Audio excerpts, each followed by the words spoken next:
sunnah-sunnah dan adab berpuasa. Ini judul besarnya ya, nanti ada poin lagi tuh, 1, 2, 3.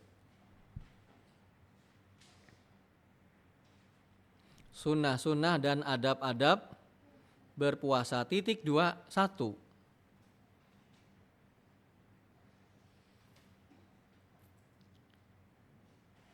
Sahur.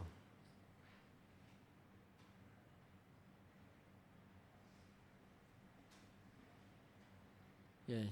Jadi sahur ini itu diupayakan kita lakukan. Walaupun dia sunnah, tapi tidak layak kita tinggalkan. Ya. Karena Nabi SAW bersabda, innaha aklatul barokah.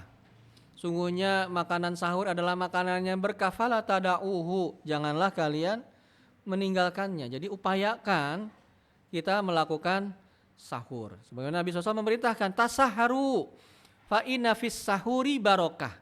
Bersahurlah kalian, karena sesungguhnya di dalam sahur terdapat berkah. Berkah itu artinya apa sih? Kebaikan yang sangat banyak. Hadis riwayat Al-Bukhari dan Muslim tadi. Karena di dalam sahur itu banyak keberkahan. Berkah artinya apa? Barokah artinya apa? Kebaikan yang sangat banyak. Kemudian dalam hadis yang lain, hadis diriwayatkan oleh Imam Muslim At-Tirmidzi. Ya, Nabi SAW bersabda, faslu ma baina siyamina wa siyami ahlil kitab aklatus sahur. Pembeda antara puasa kita dan puasanya ahli kitab adalah makan sahur. Kalau kita ya setiap puasa enggak sahur, yaitu apa? Kita ngikut-ngikutin puasanya siapa? Ahli kitab. Memang ahli kitab puasa? Iya. Puasa itu diwajibkan bukan hanya kepada kita saja, tetapi umat-umat sebelum kita pernah Allah wajibkan. Ingat kan ayatnya, kutiba alaikumusiyam. Artinya apa? Diwajibkan kepada kalian berpuasa, kama kutiba alal ladzina min qablikum, sebagaimana diwajibkan kepada orang-orang sebelum kalian. Jadi sebelum umat Islam pula Allah telah wajibkan kepada mereka apa? Puasa. Nah, bedanya puasa kita sama mereka apa bedanya? Kata Nabi SAW apa?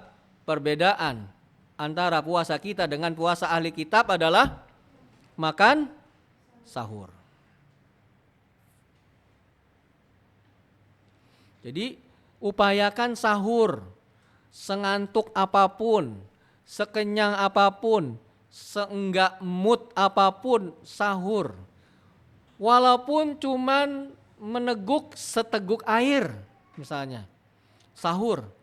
Sebagaimana Nabi SAW bersabda dalam hadis yang diriwayatkan oleh Ibnu Hibban, tasahharu walau bijur'ati ma'in. Sahurlah kalian walaupun cuma dengan seteguk air. Jadi jangan sampai enggak sama sekali makan sahur. Bisa diikuti? Baik. Yang keberapa sekarang sunnah yang keberapa? Kedua. Mengakhirkan sahur. Ya? Gimana? Enggak kedengeran? Nomor 2 apa? Mengakhirkan sahur. Jadi sahurnya itu mendekati waktu subuh. Sahurnya mendekati waktu subuh. Kebanyakan kita orang Indonesia sahur jam berapa? Misalnya subuh jam 5 misalnya. Biasanya orang Indo ya itu sahurnya jam berapa? Jam 3, jam 2 udah sahur. Ya. Nanti baru jam 7 udah kemplong. Tahu kemplong? Ya. Sudah lapar lagi itu. Orang jam 2 ya udah baru pagi udah kerucuk-kerucuk ya. Cacingnya demo. Ya. Jadi diakhirkan sahurnya. Maksudnya diakhirkan itu makannya ya, bukan masaknya. Kalau masaknya mepet subuh, ya bisa rungkat tuh ya. Ya anak-anak. Jadi yang dimaksud mengakhirkan sahur adalah apa? Makannya. Jadi di kira-kira ini enggak include memasaknya ya, enggak satu paket. Yang dimaksud sunnah adalah mengakhirkan, maksudnya makan sahur. Sekarang gimana sih sahurnya Nabi? Nah ini nih, jaraknya gimana dekatnya sama subuh nih. Hadis riwayat Al-Bukhari dan Muslim. Iya. Dari sahabat Anas. Bukan deh. Dari Zaid bin Sabit. Dari Anas, dari Zaid bin Sabit. Pernah tasaharna ma'an Nabi SAW. Kami pernah sahur sama Nabi. Tuh, pernah sahur apa? Bersama. Jadi bukan iftar aja, bukan buka aja ya, yang bersama. Sahabat juga pernah sahur bersama, ya. Ya kalau kalian ya misalnya di pesantren di ini ya bisa sahur bersama ya. Kami pernah sahur bersama Nabi. Summa qoma ila shalah. Kemudian beliau bangkit untuk sholat. Sholat apa berarti? Sholat subuh lah ya, nggak mungkin zuhur ya. Sholat subuh. Kemudian beliau bangkit untuk sholat subuh. Qultu, aku bertanya Anas kepada ya Zaid, kam bainal adzani was sahur, berapa jarak antara adzan dan sahur? Yang dimaksud adzan di sini maksudnya qomat ya. Karena qomat itu juga terkadang disebut dengan adzan. Karena ada hadis yang lain yang menunjukkan bahwasanya ini adalah yang dimaksud adalah qomat. Iya. Sebagaimana dalam riwayat Bukhari, iya. Ada nih. Pernah Anas dan Zaid bin Sabit itu sahur bareng. Sahur bersama Nabi. Anas, sahabat Anas dan Sabit. Falamma farogo an sahurihima, tatkala selesai dari sahurnya. Ya. Qoma Nabi ila sholah, Nabi bangkit untuk sholat. Fashollaya, kemudian beliau sholat. Kulna, kami mengatakan kepada Anas, kam baina farogihima min sahurihima wadukhulihima fis sholah.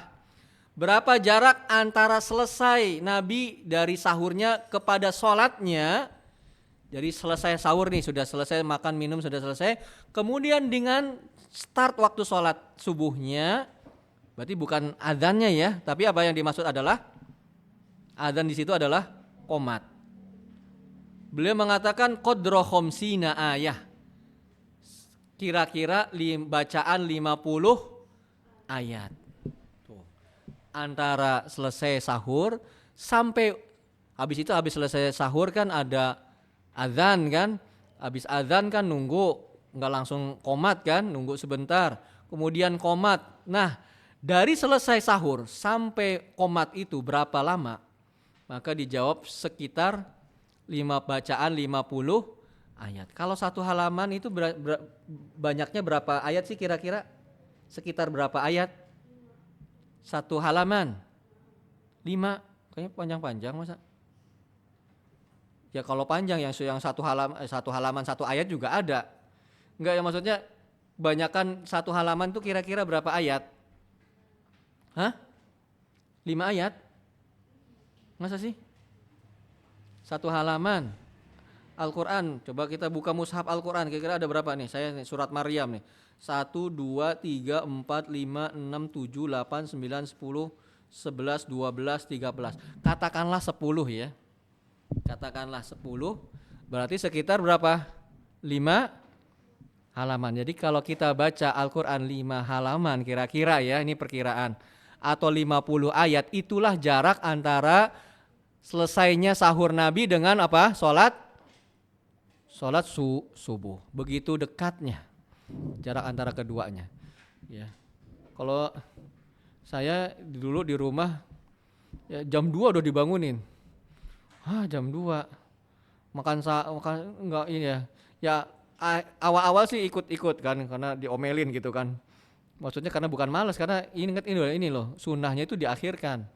Tapi udah kadung orang Indonesia itu kebanyakannya begitu. Di jam 2 bangun, makan sahur. Habis makan ngobrol. Habis ngobrol tidur. tidur subuh bablas. Ya, jadi banyak hal-hal negatif yang diakibatkan tidak mengakhirkan waktu sahur. Laparnya lebih cepat, kemudian memungkinkan tidak sholat subuh tepat waktu karena tidur lagi, atau jadinya ya banyak hal yang terbuang waktunya dan sebagainya. Yang paling pentingnya adalah karena tidak mencontoh Nabi SAW, itu yang paling penting. Karena Nabi SAW beliau sahurnya di akhir dari waktu, hampir ke subuh, ya 50 bacaan sebelum sholat subuhnya, bukan azannya ya, sampai sholatnya itu 50 bacaan. Ya. Baik, kemudian sunnah yang selanjutnya adalah yang keberapa ini? Yang ketiga, mensegerakan berbuka pada waktunya. Mensegerakan berbuka pada waktunya. Maksudnya kalau udah waktunya buka ya, bukan kan kita sunnah mensegerakan buka, jam 1 udah buka. Kan segera saya bukanya, bukan itu ya, akhwat ya. Maksudnya apa? Kalau sudah waktu terbenamnya matahari langsung tidak menunda-nunda gitu loh maksudnya. Enggak, ntar aja saya masih kuat kok, nanti gampang gitu ya. Tapi harus segera membatalkan puasanya. Tuh. Dari Nabi SAW hadisnya diriwayatkan Imam Al-Bukhari dan Muslim. Ya.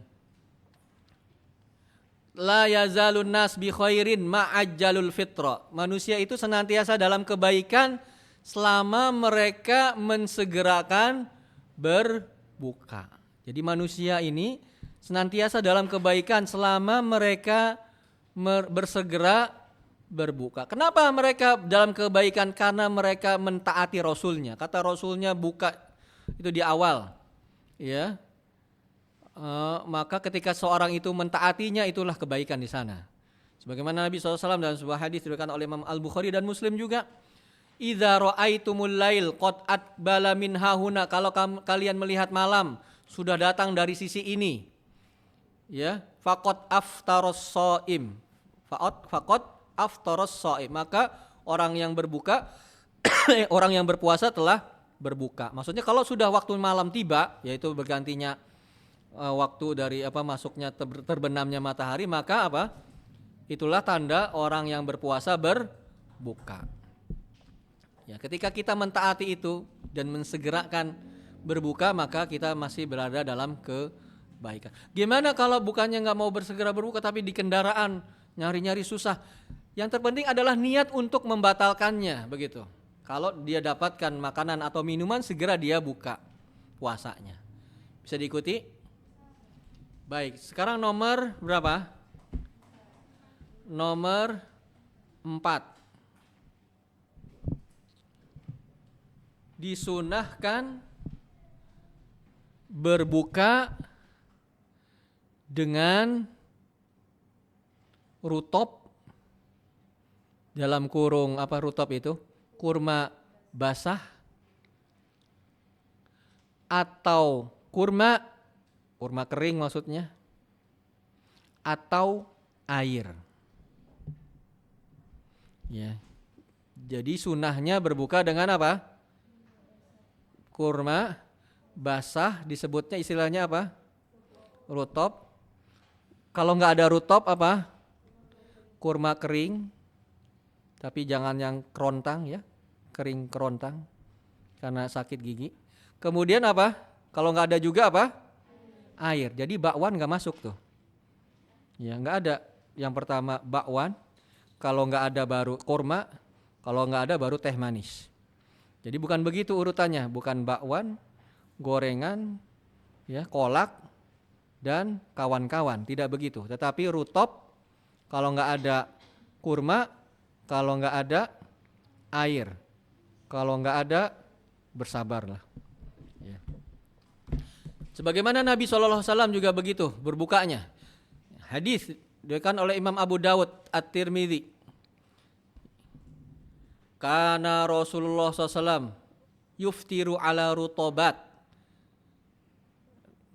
Dulu Rasulullah itu sering berbuka dengan rutop qabla an yusolli, sebelum beliau sholat. Rotobat berarti beberapa rutop, tapi rutop itu harganya mahal dan harus di freezer. Kalau ditaruh bukan di freezer, di kulkas saja yang di bawah gitu, nggak di freezer nanti ya harusnya majrur ya, nanti akan menjadi kurma kering tuh. Jadi rutop kalau kita taruh di kulkas yang bukan freezer maka jadinya kurma kering dan harganya lebih mahal dan lebih enak, rekes ya. Kalian tahu belimbing sayur, tahu? Pernah lihat belimbing sayur? Pernah nyobain belimbing sayur? Ya kerekes gitu. Kres, itu kalau yang benar-benar rutopnya ya kres gitu. Tapi rasanya nggak kayak belimbing sayur. Kalau belimbing sayur rasanya apa? Kecut ya, seperti sebagian wajah orang ya, kecut, masam. Tapi kalau rutop apa? Rasanya manis ya, seperti ya kalian tahu sendiri ya. Baik. Jadi rutop yang pertama, beberapa rutop, kerekes dia. Kok ini rutop nih, coba digigit, kok keras? Itu berarti masih beku ya. Jadi kalian tunggu dulu, jangan langsung dari freezer kalian gigit ya. Fa in lam takun rotobat fa'ala tamarot. Kalau tidak ada rutop, beliau makan beberapa kurma. Tapi kurma kalah pamor di Indonesia ketika buka dengan gorengan. Kurma masih sisa banyak, gorengan lengah sedikit sudah lenyap. Ya, dan itu sunnahnya orang Indonesia, bukan sunnahnya Nabi. Sunnahnya Nabi apa? Dengan kurma basah atau kalau nggak ada dengan kurma kering. Ya. Fa in lam takun, kalau nggak ada juga, masya Allah ya, pernah nggak ada ya, rutop nggak ada, tamar nggak ada. Hasawatin minal ma, beliau meneguk beberapa teguk dari air. Ya. Apa? Sukari itu apa sih? Oh itu nama jenis, itu nama merek kurma ya. Jadi nggak boleh disebut ya, di endorse, ini tidak di endorse. Sukari atau kurma itu nama merek ya, atau nama jenis. Iya. Jadi jenisnya kalau dia nggak keras kayak belimbing sayur itu masuknya kurma. Apa kek, mau kurma Mesir kek, kurma Palestina, kurma macam-macam lah ya. Surma apa yang kecil-kecil itu, panjang itu apa? Bukan, itu mah hitam, gede. Yang lonjong.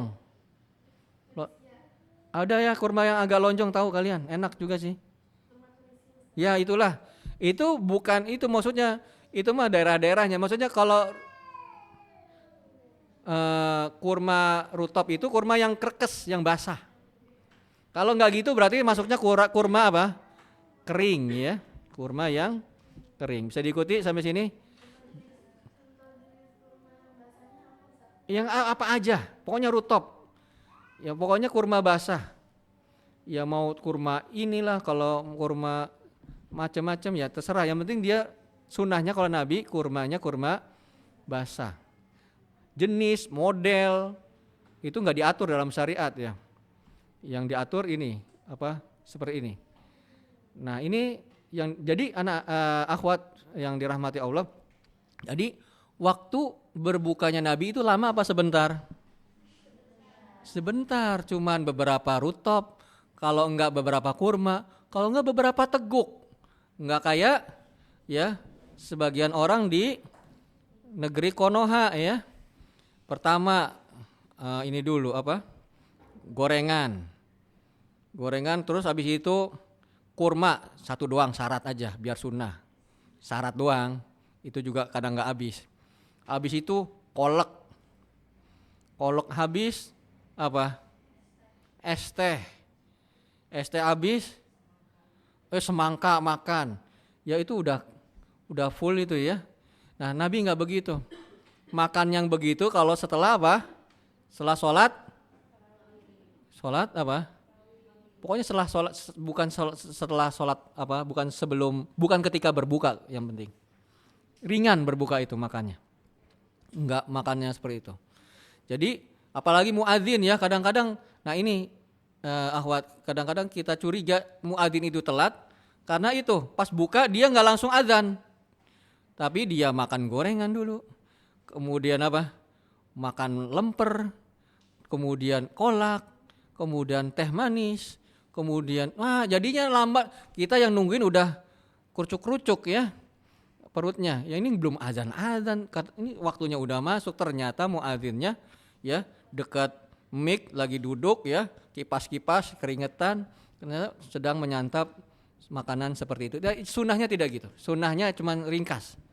Jadi jarak ya ini bisa diterapkan nanti ya kalau kita sama-sama paham sunnah ya. Jadi cuma ringkas saja. Beberapa kurma, beberapa rutop, beberapa teguk air. Udah, setelah itu ya bebas setelahnya. Yang penting bukan itu, sunnahnya ketika berbuka ini. Bisa diikuti? Baik, yang selanjutnya adalah